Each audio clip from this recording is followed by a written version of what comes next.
Grant, should we start with Andrea Borg, a 2-year professional contract? That's good news, isn't it? Yeah, it's great news.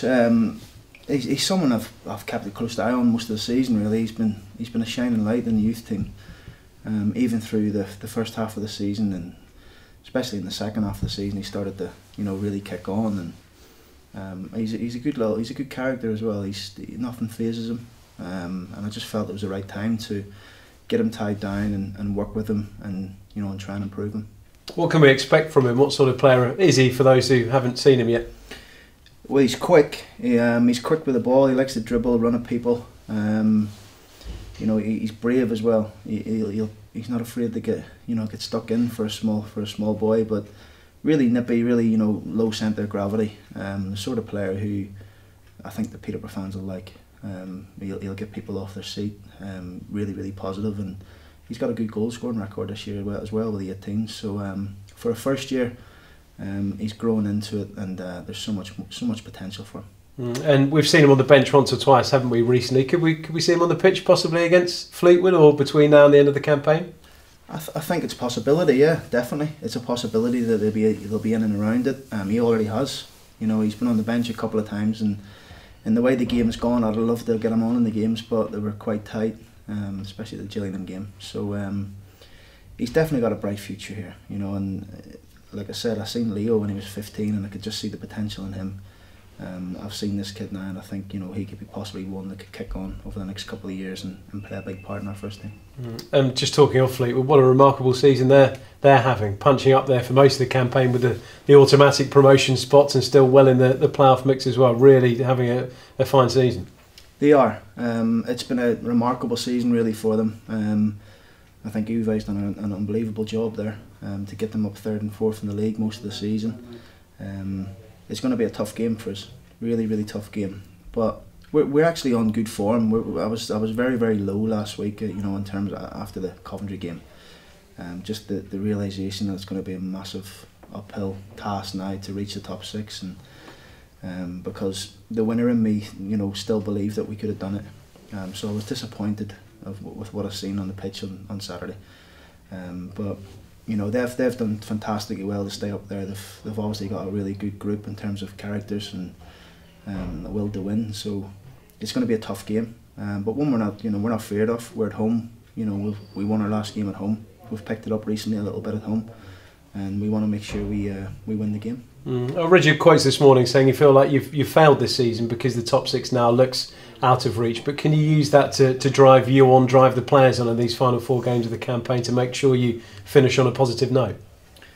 When I said I failed, I felt as if I failed was the fact that I've got so much belief in myself, and when I haven't delivered what I wanted to do, even though yes it's my first season, we can still finish better than we have in the last 2 seasons. I just felt as if it knocked me after the Coventry game for a bit, and then it knocked me going to the awards and watching loads of people picking up awards, whether it was players or football in the community or managers or team of the years, and you're just sitting and not jealous, just envious and giving you the drive and succeed to be there next year with some of your teammates, or sorry, some of the team and some of your staff, and watching, and receiving things like that. So it definitely gives me more motivation for next season, but most importantly for these next 4 games.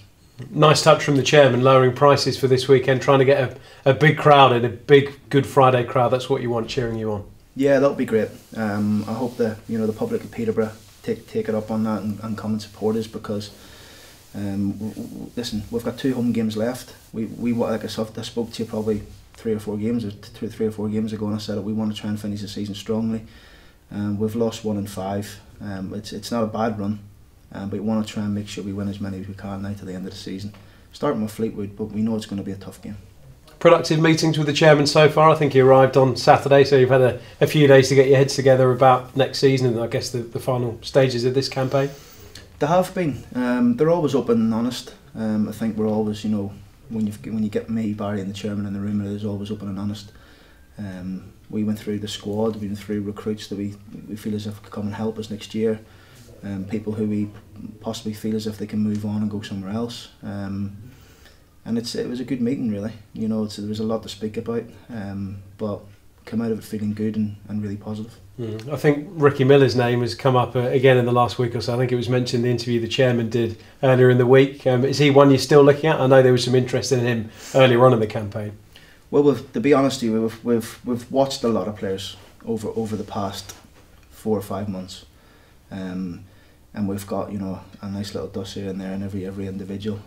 So it's something we'll continue to do till the end of the season. We can't obviously speak about any players now because they're not ours, but hopefully over the next, you know, something I want to do this season is make sure that the signings that we bring in, and there's going to have to be people moving on for these people to come in, different type of characters, people who've, you know, got a bit about them, know how to win promotions, things like that. So for that to happen, we need to move people on. But like I said, you know, like I start or finish, I started. We want to make sure that these signings are made as quickly as possible. Really, you know, there's no dragging it into early August or anything like that. We want to make sure that they're hungry, they want to come here, and you know, that's the sort of people we want. And of course, you've shown your faith in youngsters, and I know you still want to keep recruiting from the non-league, say the Callum Chettles, for example. But is there a slight change in thinking in that you feel you need, as you say, some of those maybe battle-hardened players that have been there, won promotion in the past, whereas maybe there'd only be one of those in the side, two of those in the side? Is it the bulk of the side that you want with those credentials that I've mentioned? Well, you need characters. You need people who you can see in them and in their character that they could achieve promotion. It don't have to be someone who has had promotion. You need people who you can see in them that have got the right attributes. They live their life right. They want to do everything that's going to be good for the team and not just for them. So they're the sort of people we're looking at. Yes, it'd be ideal if we can get one or two little, you know, people in who have been there and done it. But we've got a few irons in the fire, and we'll keep looking. So it's going to be interesting, but my only focus really is trying to get as many points out of these next 4 games. They're going to be 4 tough games. Teams have been up and in and around it most of the season, and include FC Wimbledon and that. So we want to make sure we finish it strongly.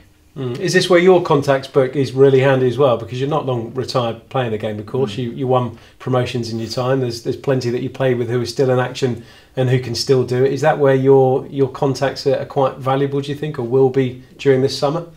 Well, to be honest with you, my contacts have been have gone up a notch really this year with the amount of games I've been to watch, and I'm always out watching players or watching teams, and it's something you have to do if you want to get better. So it's, yeah, of course. I mean, we've already made contact with a few. You know, I've already went and had a couple of meetings with 1 or 2. So it's people understand. The players know that we want them, the ones we've spoke to. But over the next couple of weeks, we'll need to sit down and with the players that we've got at the building here and decide who just haven't got the capabilities to train well every day, to live their life right, and to, you know, give everything to this club. I'm sick and tired of mediocrity, and I want to make sure we've got the right characters here next year. And is that, in a way, well, will that be the hardest part? Because you can tell a player, I suppose, look, you're not going to play for me. I've had enough of you. You're not going to get any first team minutes. But if they're on a contract, of course, I guess they're within their rights to sit it out. Is that the hardest part, moving them on and making sure that you can free up space and finance as well? Because obviously at League One you do have to operate under financial fair play rules, don't you? Of course, it'll be difficult. But if I was a footballer and I was told by my manager that I'm not going to be part of his plans, I wouldn't want to be sitting about for the next year or 2. That's just me. Maybe they're different. We'll see. But that's also why we've got Barry, who's the best in the business at making people, you know, getting them away and getting a different club and doing deals. So it's just, we need to make sure next year we approach next year with a better squad in terms of mentality. Yes, the squad I've got at the minute are, you know, very, very gifted players, but just the mentality and some of them is just not there to succeed. So we need to make sure we approach it a little bit differently next year. Tell me about David Oldfield back at the club this week, I think on a trial basis. How's that gone so far? No, it's not a trial basis. I think Dave was a bit upset when he seen that. No, listen, I know Dave. He's a very, very good coach. I phoned him and asked him would he you know, come in help us a little bit to the end of the season. To be fair, it was a hard work doing it on your own. You know, everything for the last 2 or 3 weeks. So I just felt as if you come in, you know, a fresh pair of hands and a fresh pair of eyes, and have a look at the squad. You know, we can have a look at him, he can have a look at us, and see how it fits really. And he's been tremendous. The boys have took to him really well in the last couple of days. One thing I've noticed that he's got a really, you know, strong character. He wouldn't be messed about. So coaching sessions have been good. You know, the boys have really bought into them, and I'm looking forward to working with them for the next 4 games. I guess with any place of work, if you're in it and you're immersed in it all the time, it's difficult to take a step back and assess, isn't it? So in that sense, is it, you know, doubly valuable to have that fresh pair of eyes to come in and say, look, just give me an honest take on what you think here. You know, don't beat around the bush. Just tell me what you think. Is that been refreshing to have? Definitely. And I think that's a sort of that's the sort of way you have to be with your staff. Your staff have got to be open and honest with you. And to be fair, Dave, you know, he has the last couple of days. He said what he thought. You know, even on individuals or what he thinks of them, and the place as a whole, really. But it's been really good having him in for a couple of days, and you know, it's taken a little bit of burden off me in terms of a couple of sessions that Dave took, and the boys have bought into him. So it's we're looking forward to the game now. Friday, Monday, obviously this weekend. Do you freshen things up? Do you tinker around with the squad a bit? How do you go into it? Well, we got to play it carefully. Obviously, we want to make sure we win on Friday first of all, and then we'll have a look at the squad and who's picked up anything. Hopefully not. You know, who's got the capabilities to go again. But the way our boys train and how fit they are at the minute, I would have no problem with them playing Friday, Monday. So we'll keep an eye on them, monitor them over the weekend. They'll be in Saturday, Sunday, so we'll keep a close eye on them, and hopefully, you know, pick the right team to go to Wimbledon and get a result as well. And it would just be Guion and Jermaine that are out injured. Any other doubts? Guion's actually out on the grass training, but there's no point of us rushing him. We want to make sure he's right. Guion, he's massive for us next season.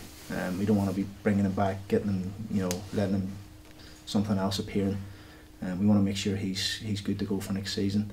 Ryan Tafazoli's still struggling a little bit with his groin, so he's another one that we may just leave till the end of the season and then make sure he gets it right. Yeah, and that's the case of he wouldn't necessarily need to be out till the end of the season. It's just what's the point in risking at the stage of the campaign? You know, we've had it over the last few years where we've tried to probably rush people back, and then something else has happened. You know, I'm not saying we rushed Jermaine back, but we're just a little bit cautious, and if anything happens again, like i.e. a Jermaine incident, then we lose him again for, you know, us, like we did with Jermaine and lost him for another season. We have to be careful with the ones who are struggling with niggles or knocks that they've been playing through most of the season, and we want to make sure they come back in good condition. So there's no point of forcing anybody now. If we were 3 points off the playoffs, then I'm sure Guion and Taff would be, you know, knocking the door down to play. But we don't need to be forcing anyone. We need to make sure everyone's good to go for next season.